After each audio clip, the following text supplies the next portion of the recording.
ഇത് സിനിമാ മേഖലയിൽ മാത്രമാണോ? ബാങ്കിങ് മേഖലയിലല്ലേ? തൊഴിലിടങ്ങളിലെല്ലാം ഇല്ലേ ഇത്? ഞാനിപ്പോൾ സംഘടനാ പ്രവർത്തനമൊന്നുമില്ല, എന്നാലും അങ്ങനെ ഒരു പവർ ഗ്രൂപ്പ് ഉള്ളതായിട്ട് തോന്നിയിട്ടില്ല. ആണ് സിനിമയിലൊക്കെ കാസ്റ്റ് ചെയ്യുക എന്ന് പറഞ്ഞത് ആ സമയത്തുള്ളൊരു ആലോചനയുടെ ഭാഗമാണ്. പ്രിയ സുഹൃത്തുക്കളെ, സിനിമയുടെ ഹേമ കമ്മിറ്റി റിപ്പോർട്ടിൻ്റെ അടിസ്ഥാനത്തിലുള്ള ഒരു ചർച്ച കേരളത്തിൽ കൊഴുത്തുകൊണ്ടേയിരിക്കുകയാണ്. വലിയ ആഴവും പരപ്പുമുള്ള ചർച്ചകളാണ് നടന്നുകൊണ്ടിരിക്കുന്നത്.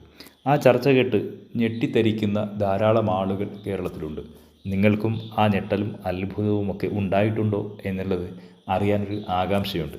നിങ്ങളുടെ ആ വിഷയത്തിലെ അഭിപ്രായങ്ങൾ കമൻറ്റുകളായി രേഖപ്പെടുത്താൻ വേണ്ടി ഓർമ്മപ്പെടുത്തുകയാണ്. നമുക്ക് ഈ കമ്മിറ്റി റിപ്പോർട്ടിനെ സംബന്ധിച്ചുള്ള ഒരു അഭിപ്രായത്തിലേക്ക്, ഒരു നിരീക്ഷണത്തിലേക്ക് വരാം.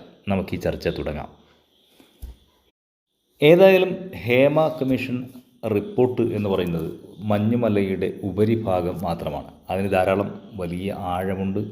അത് കടലിൻ്റെ അഗാധ ഗർത്തങ്ങളിൽ ആ ഹിമാലയ പർവ്വതത്തെക്കാളും വലിയ ഒരു പർവ്വതമായി തന്നെ താഴ്ന്ന് നിൽക്കുകയുമാണ്.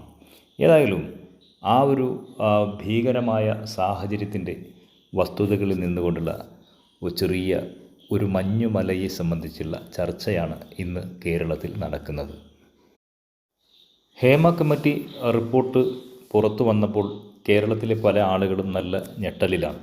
കാരണം നമ്മുടെ ഏറ്റവും ഹൃദയത്തിൽ താലോലിച്ച് നടന്നിരുന്ന ആരാധകരായ സൂപ്പർ സ്റ്റാറുകളും അല്ലെങ്കിൽ താരരാജാക്കന്മാരും ആ താരങ്ങളുമൊക്കെ ഇങ്ങനെയാണോ എന്നുള്ളത്.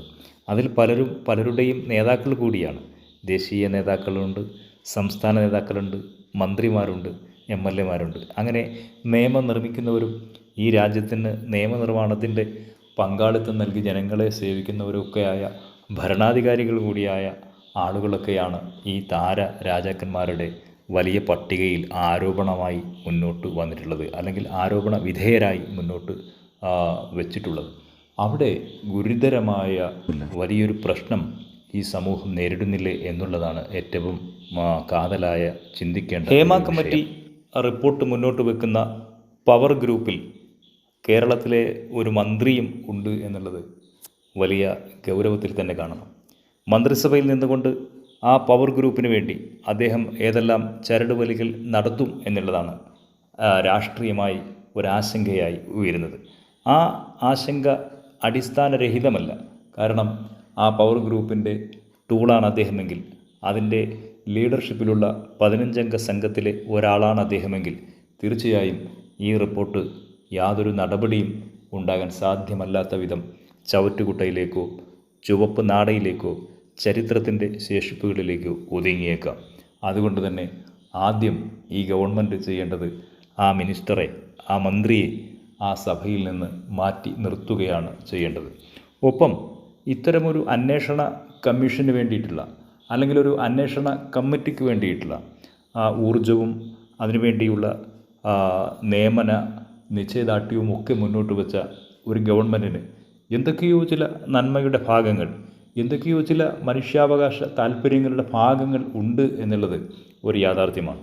അങ്ങനെ ഉണ്ട് എങ്കിൽ ആ പാർട്ടി നയിക്കുന്ന, ആ പാർട്ടി സംരക്ഷിക്കുന്ന, ആ പാർട്ടി മന്ത്രിയാക്കി വെച്ചിട്ടുള്ള, രാജ്യത്തെ ജനങ്ങളെ ഭരിക്കാൻ വേണ്ടി നിയോഗിച്ചിട്ടുള്ള ആ മന്ത്രിയെയും ജനങ്ങളെ സേവിക്കാൻ വേണ്ടി നിയോഗിച്ചിട്ടുള്ള ചില MLA-മാരെയും ഒക്കെ രാജിവെക്കാൻ ആവശ്യപ്പെടുകയും രാജി നിർബന്ധപൂർവ്വം എഴുതി വാങ്ങി അവരെ അന്വേഷണ വിധേയരാക്കി കുറ്റക്കാരാണെങ്കിൽ അവരെ ശിക്ഷിക്കുന്ന നിലപാട് എടുക്കുകയുമാണ് ആദ്യം ചെയ്യേണ്ടത്.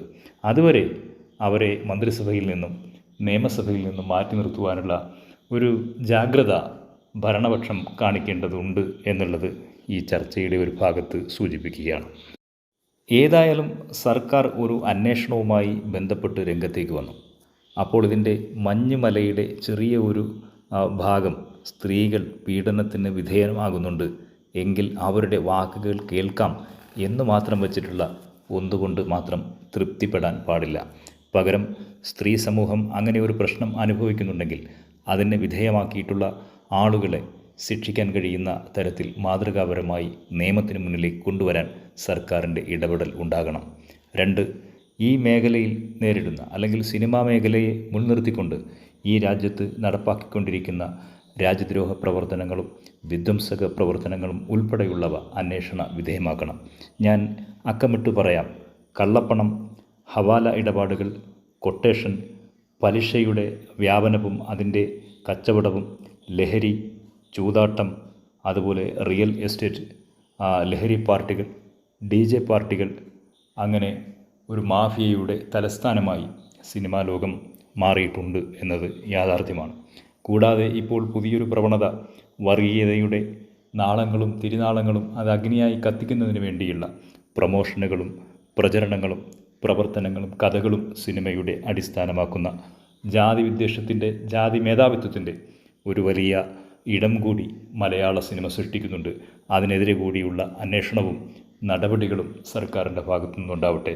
മറ്റൊരു നല്ല വീഡിയോയുമായി വീണ്ടും നമുക്ക് കാണാം. കണ്ടുമുട്ടുന്നത് വരെ നിങ്ങൾക്കെല്ലാം ഹൃദയം നിറഞ്ഞ നന്ദി, നമസ്കാരം.